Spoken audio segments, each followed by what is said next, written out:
Fala pessoal! Estão sabendo da última? Enquanto o mundo livre tenta conter regimes autoritários, o Brasil abre seus portos para um navio iraniano sancionado pelos Estados Unidos. O Delruba, embarcação de bandeira iraniana, chegou ao porto de Imbituba, em Santa Catarina, trazendo 60 mil toneladas de ureia. Mas o que parece uma simples operação comercial, na verdade, carrega um alerta sobre os rumos da política externa brasileira. A embarcação pertence a uma empresa ligada ao regime de Ebrahim Raisi, presidente do Irã, acusado de financiar a Guarda Revolucionária, braço militar responsável por apoiar grupos terroristas como Hamas e Hezbollah. Enquanto o mundo reforça sanções contra regimes extremistas, o governo Lula abre as portas do Brasil para aliados de ditadores e inimigos do Ocidente. Essa atitude ignora alertas de segurança internacional e expõe o país a riscos diplomáticos, econômicos e morais. Para entender o que está acontecendo, precisamos voltar um pouco. A OFAC é uma agência do Departamento do Tesouro dos Estados Unidos. Ela é responsável por aplicar sanções econômicas contra governos, empresas e indivíduos ligados a crimes internacionais, terrorismo e violações de direitos humanos. E um dos principais alvos dessas sanções é o Irã.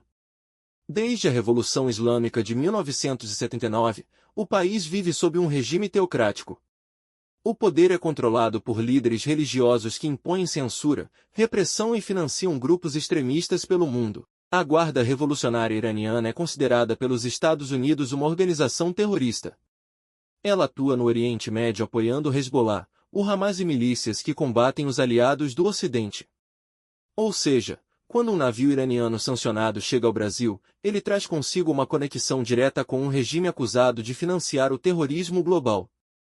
E isso levanta uma pergunta inevitável: por que o governo brasileiro decidiu permitir isso? No fim de setembro, o navio iraniano Delruba atracou no porto de Imbituba, em Santa Catarina. A bordo, 60 mil toneladas de ureia, um insumo essencial para o agronegócio. Mas o problema está na origem.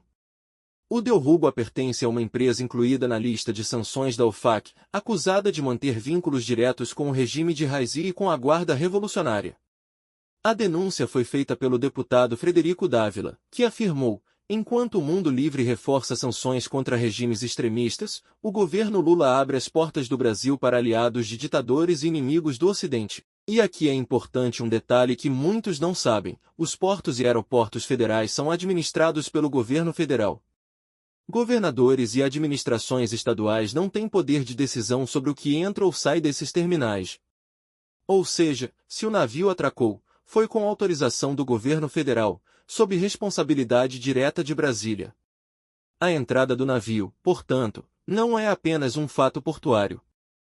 É um ato político, autorizado por um governo que decidiu ignorar as sanções internacionais.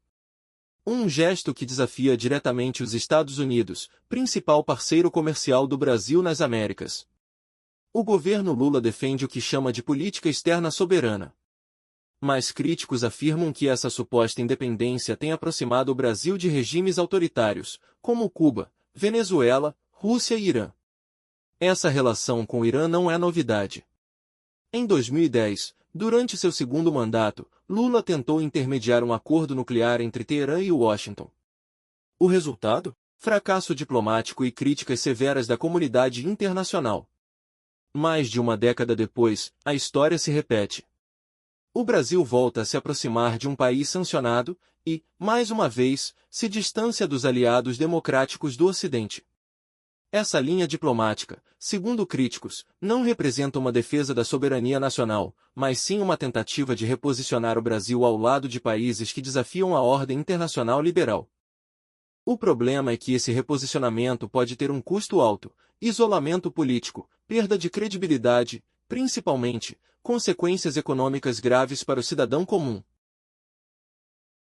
O que o governo parece ignorar é o tamanho do risco que está correndo.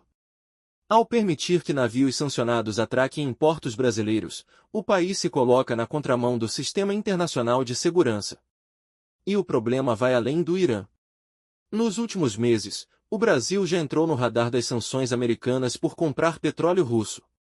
Um comércio proibido dentro do sistema financeiro ocidental. As agências de controle dos Estados Unidos identificaram que o Brasil vem driblando, de forma indireta, as restrições impostas à Rússia, comprando petróleo de origem russa disfarçado sob outras bandeiras. Com isso, o país já é observado pelo Departamento do Tesouro e pelo Departamento de Estado. Agora, com o caso do navio iraniano Delruba, a situação pode piorar.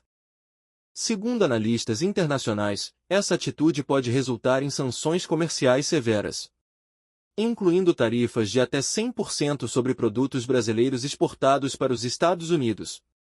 Isso afetaria diretamente o agronegócio, a indústria, a carne, a soja, o minério e o aço. Ou seja, afetaria a economia real e o bolso do trabalhador. O governo Lula, ao desafiar o Ocidente, arrisca não apenas a imagem do Brasil, mas milhões de empregos e a estabilidade econômica do país. A repercussão foi imediata. Atualmente, o Brasil já figura em relatórios de monitoramento do Departamento do Tesouro dos Estados Unidos por manter relações comerciais com empresas ligadas ao petróleo russo, o que vai contra as sanções impostas ao governo de Vladimir Putin. Com a chegada do navio iraniano, a situação pode se agravar. Fontes diplomáticas alertam que o país corre o risco de sofrer sanções comerciais severas, incluindo taxas de até 100% sobre produtos exportados aos Estados Unidos. Isso afetaria diretamente setores como agronegócio, carnes, minério e produtos industrializados, pilares da economia nacional. Uma medida como essa poderia gerar prejuízos bilionários e reduzir drasticamente a competitividade dos produtos brasileiros no mercado americano. Mais do que uma questão econômica, essa decisão coloca o Brasil em uma posição moral delicada no cenário internacional. Ao permitir a entrada de um navio ligado a um regime acusado de financiar o terrorismo, o governo brasileiro envia um sinal perigoso, o de conivência com regimes autoritários e hostis ao Ocidente. Enquanto democracias fortalecem suas alianças em defesa da liberdade e da segurança global, o Brasil parece se alinhar a ditaduras e inimigos da democracia. Enquanto parlamentares de oposição cobram explicações do Itamaraty, diplomatas americanos e europeus já enviam sinais de alerta. Nos bastidores, Washington discute a ampliação das chamadas sanções secundárias, ou seja, punições aplicadas a países que colaboram com regimes punidos, mesmo indiretamente. E o Brasil está entrando nesse radar. Em círculos diplomáticos, cresce a percepção de que o país está se afastando do Ocidente e se aproximando de um eixo formado por Rússia, China e Irã. O resultado pode ser um isolamento econômico gradual, com perda de investimentos, queda nas exportações e rompimento de acordos comerciais estratégicos. O caso do navio Delruba é mais do que um episódio isolado. É o retrato de uma política externa sem direção. E não há como culpar governadores. Porque quem administra portos e aeroportos federais é o governo federal. A responsabilidade é direta de Brasília. O Brasil, que já enfrenta alertas por negociar com a Rússia, agora desafia sanções contra o Irã. E o resultado pode ser devastador: isolamento diplomático, sanções econômicas e perda de credibilidade internacional. O governo precisa decidir de que lado está: do lado das democracias, ou do lado de regimes autoritários que financiam o terror. Porque no mundo globalizado, cada gesto conta. E abrir os portos para navios sancionados pode custar caro. Muito caro. Parece que o governo faz de propósito para atrair as sanções ao Brasil e colocar a culpa do desgoverno em alguém laranja. Como sempre, governo de esquerda colocando suas culpas em outras pessoas. E você, o que acha dessa postura do governo Lula? O Brasil está certo em desafiar as sanções internacionais ou está caminhando para o isolamento?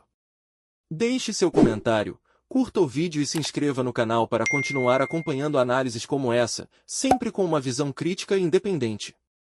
Até o próximo vídeo!